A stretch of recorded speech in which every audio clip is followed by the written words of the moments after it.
मई 1913 के उस इतवार को जो हुआ नहीं होना चाहिए था। मेरा उस हादसे से कुछ लेना देना नहीं है, लेकिन उस समय मैं घटनास्थल पर ही था।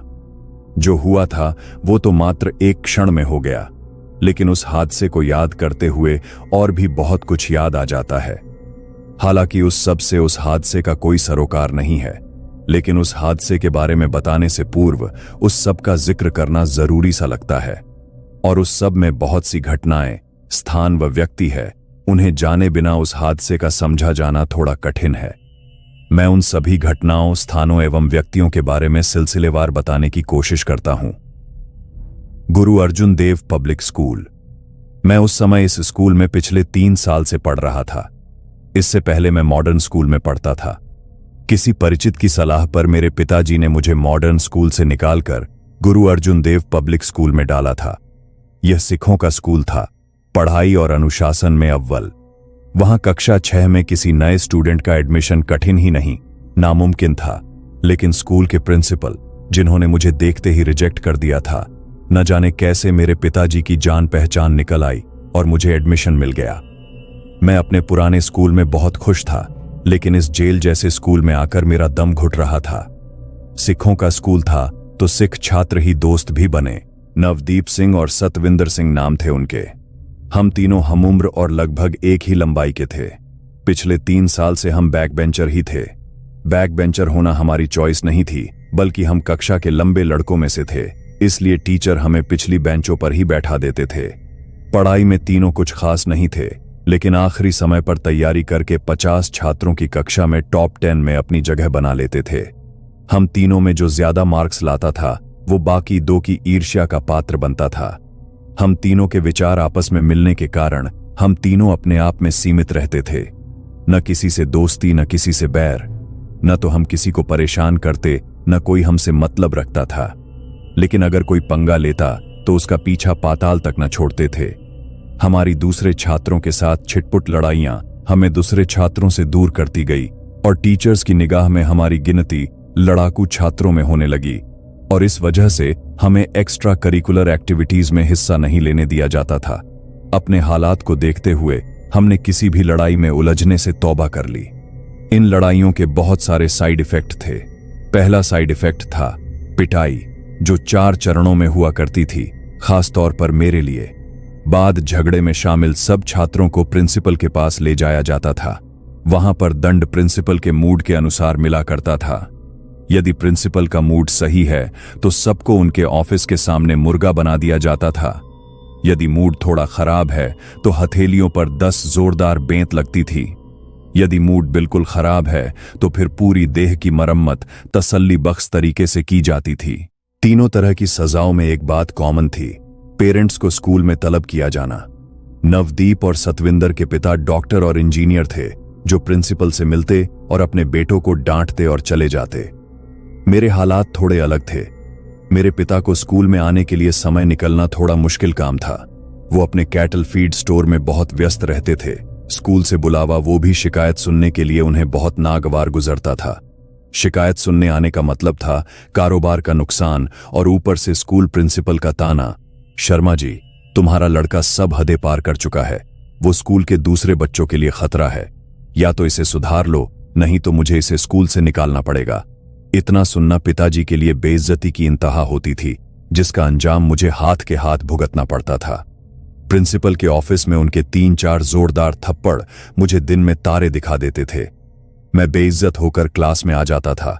मेरे दोनों दोस्त और सारी क्लास मेरा कुटिलता भरी मुस्कान के साथ स्वागत करती थी, और मैं जलता भुनता कोई भी किताब खोलकर बैठ जाता था।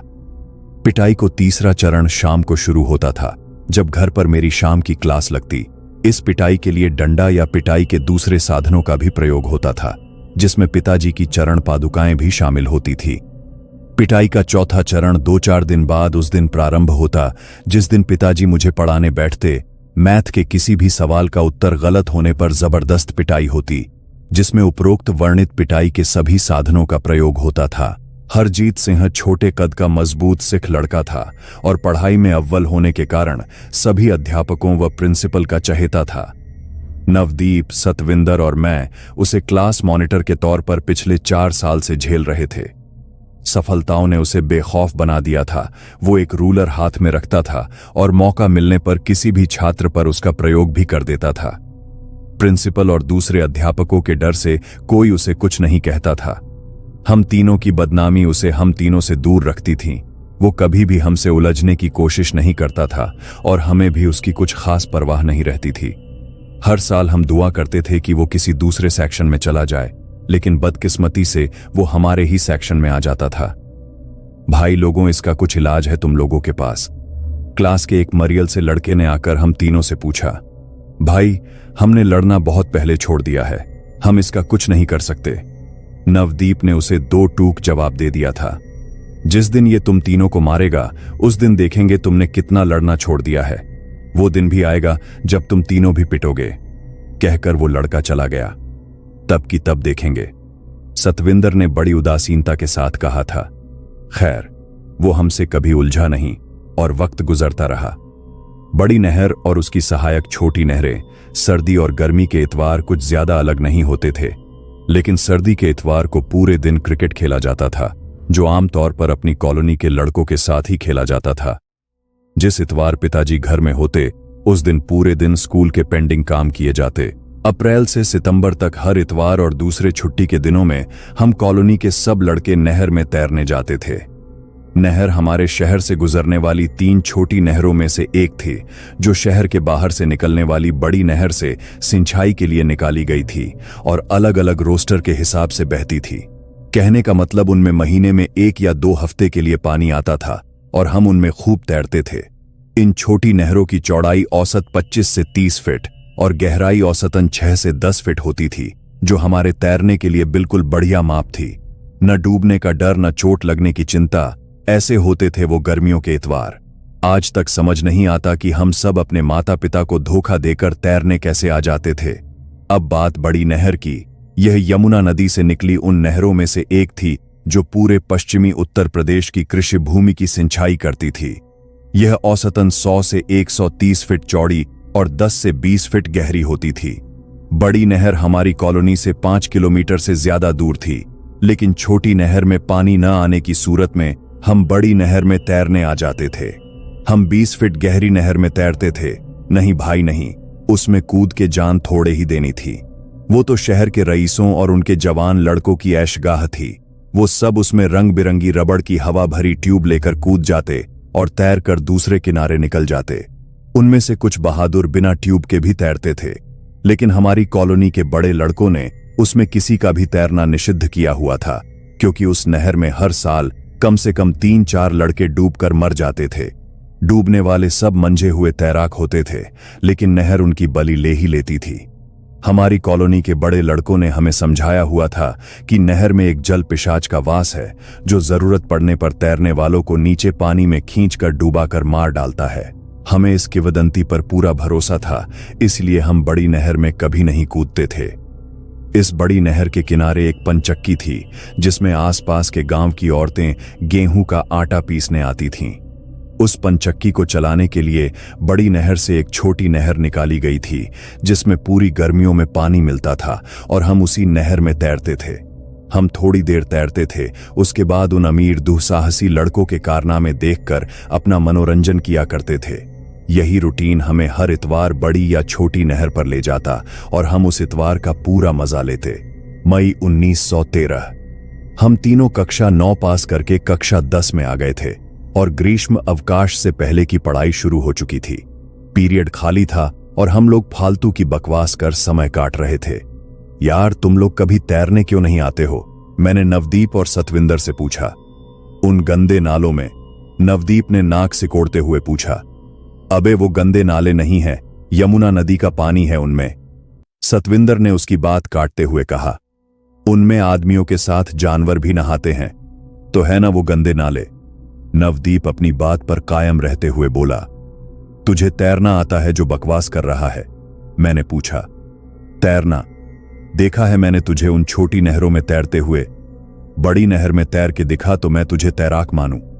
तेरे मानने या न मानने से कुछ नहीं होता। मैं बढ़िया या घटिया तैराक हूं, इसका फैसला तो तैराकी का मुकाबला करने के बाद ही हो सकता है। चल करता है मुकाबला। हमारी बकवास चल ही रही थी कि तभी मेरे बाएं कंधे पर एक जोरदार रूलर पड़ा। मैंने उलटकर देखा तो मेरे पीछे आग बबूला हुआ हरजीत सिंह खड़ा था और उसके हाथ में उसका रूलर था। क्लास में बात मत करो, उसने दोबारा रूलर मेरी तरफ उठाते हुए कहा। इससे पहले कि अगला रूलर मुझे पड़ता, मैंने उठकर हरजीत का हाथ पकड़ लिया और फिर दोनों गुत्थम गुत्था हो गए। क्लास के दूसरे छात्र इकट्ठे हो गए और तमाशा देखने लगे। तभी मेरे दोनों दोस्त भी लड़ाई में कूद पड़े, मेरी मदद के लिए नहीं बल्कि लड़ाई खत्म करने के लिए। अबे छोड़ दे, नहीं तो फिर तेरी पिटाई होगी। ये तेरे पिताजी को फिर से स्कूल में बुलाएंगे, तू फिर पिटेगा। कहते हुए उन दोनों ने मुझे हरजीत से अलग कर दिया। अलग होते ही हरजीत बाहर भाग गया। थोड़ी देर बाद दो चपरासी हम तीनों को पकड़कर प्रिंसिपल के ऑफिस में ले गए, जिनका मूड किसी बात से खराब था। प्रिंसिपल ने सिर्फ एक सवाल किया, तुम लोगों ने फिर से क्लास में लड़ाई की? और हमारा जवाब मिलने से पहले ही उनकी बेंत ने हम तीनों की धुनाई शुरू कर दी। पिटने के बाद नवदीप और सतविंदर ने एक स्वर में मुझे कोसा, अबे तुझे पहले ही रोका था, लेकिन खुद तो पिट गया, साथ में हमें भी पिटवा दिया। तुम्हें बीच में घुसने को किसने बोला था? मैं अकेला उससे निपट लेता। भलाई का जमाना नहीं है, एक तो तुझे बचाया, उलटे हमें ही कोस रहा है। भाड़ में जाओ, मैंने अपनी चोट को सहलाते हुए कहा। उसके बाद क्लास में आकर हम तीनों ने हरजीत को कोसा, लेकिन पिटाई का चक्र शुरू हो चुका था। पिताजी ने परंपरागत तरीके से स्कूल और घर पर मेरी पिटाई की। इस बार नवदीप और सतविंदर के पितृजन के सब्र का प्याला छलक गया था, इसलिए प्रिंसिपल ऑफिस में वो भी अपने अपने पितृजन से पिटे और उन्होंने मुझे एक बार फिर कोसा और दोस्ती खत्म। अगले दिन से वो एक साथ और मैं अलग बेंच पर बैठने लगे। तभी गर्मी की छुट्टियां पड़ गईं। वो इतवार, छुट्टियों का हर दिन इतवार ही था, लेकिन फिर भी इतवार का इंतजार रहता था, क्योंकि उस दिन हमारे पास की नहर में पानी आ सकता था और हम उसमें तैर सकते थे।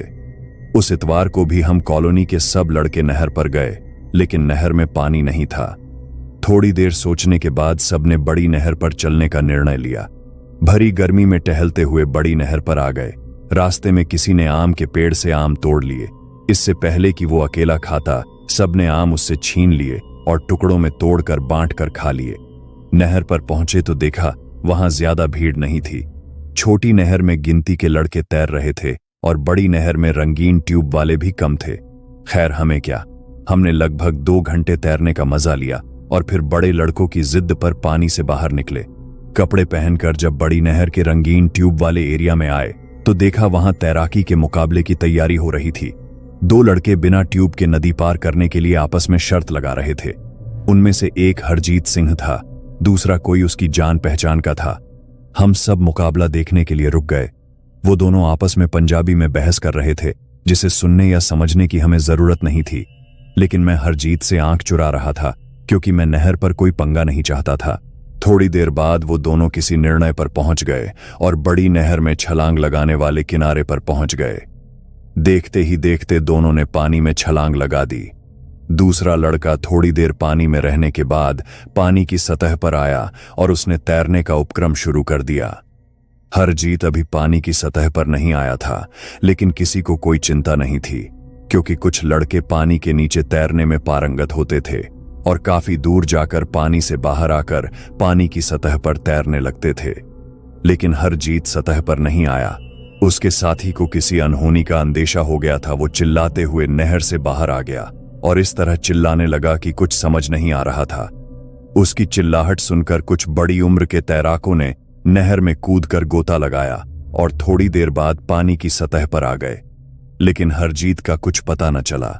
वो पानी में डूब चुका था। उसे जल पिशाच ने डुबा दिया। हम में से एक बड़ा लड़का बोला, अब यहां कुछ नहीं बचा, चलो यहां से चलो। दूसरे बड़े लड़के ने कहा और हम सब भारी मन से वापस आ गए। अगले दिन एक लड़के के नहर में डूबकर मरने की खबर आग की तरह फैल चुकी थी। उसकी लाश कहीं दूर किसी जाल में फंसी मिली, जो खास तौर पर इसी काम के लिए लगाया गया था। हम कॉलोनी के सब लड़के खामोश रहे और उस सीजन के तैरने जाने के सब प्रोग्राम रद्द कर दिए गए। जुलाई में स्कूल खुले। पहले दिन कंडोलेंस कर दी गई, क्योंकि स्कूल का एक छात्र डूबकर मर गया था। नवदीप, सतविंदर और मैं फिर इकट्ठे हो गए थे। पुराने मतभेद भुला दिए गए। हरजीत की मौत पर दोनों ने मिली जुली प्रतिक्रिया दी। मर गया कमीना, उनमें से एक बोला। मरे हुए के बारे में गलत नहीं बोलते, दूसरे ने समझाते हुए कहा। इस हादसे के बाद मैं फिर कभी उन नहरों में तैरने गया या नहीं, याद नहीं पड़ता। अगले साल हम तीनों अलग अलग स्कूल में चले गए और जिंदगी की चूहा दौड़ में शामिल हो हमेशा के लिए बिछड़ गए। वो एक अलग ही दुनिया थी। तब जात पात और मजहब की दीवारें इतनी ऊंची न थीं। सब एक दूसरे से जुड़े रहते और वक्त पड़ने पर एक दूसरे के काम भी आ जाते थे। मेरा परिवार पुराना शहर छोड़कर नए संभ्रांत इलाके में बस गया है, जहां कोई एक दूसरे से मतलब नहीं रखता है। पिछले वर्ष दुर्गा नवरात्र पर घर जाना हुआ। पत्नी और बिटिया के साथ मां दुर्गा की मिट्टी की बनी प्रतिमाएं बड़ी नहर में विसर्जित करने गया, क्योंकि छोटी नहर के किनारे नई कॉलोनियां डेवलप हो रही हैं और बिल्डरों ने उन नहरों को नाले का रूप देकर सीमेंट की सिल्लियों से ढक दिया है। बड़ी नहर तक शहर की आबादी पहुंच चुकी है। नहर में मटमैला पानी बह रहा था। नहर के छिछले पानी में बहुत सारे लड़के घुसे हुए थे, जो पूजा के सामान से अपने मतलब की वस्तुएं चुनकर निकाल रहे थे। मैं पतलून को घुटनों तक चढ़ाकर पानी में घुस गया और मां दुर्गा की प्रतिमा व पूजा का दूसरा सामान जल में विसर्जित कर दिया। मेरे पीछे पीछे मेरी बिटिया भी पानी में आ गई थी और बहुत उत्साहित थी। पानी में आने के बाद उसके चेहरे पर शायद वही चमक थी जो कभी बचपन वाले इतवार को नहर के पानी में घुसकर मेरे चेहरे पर होती थी। पत्नी चिंता के साथ हमें पानी से बाहर आने के लिए कह रही थी और हम उसकी पुकार सुनकर पानी से बाहर आ गए। तो दोस्तों, ये थी जल पिशाच की कहानी। आपको ये कहानी कैसी लगी? आशा करता हूं कि आपको आज की कहानी पसंद आई होगी। चलिए दोस्तों, अब हम विदा लेते हैं। आपसे फिर मुलाकात होगी एक और कहानी के साथ। तब तक के लिए ख्याल रखें अपना। अलविदा।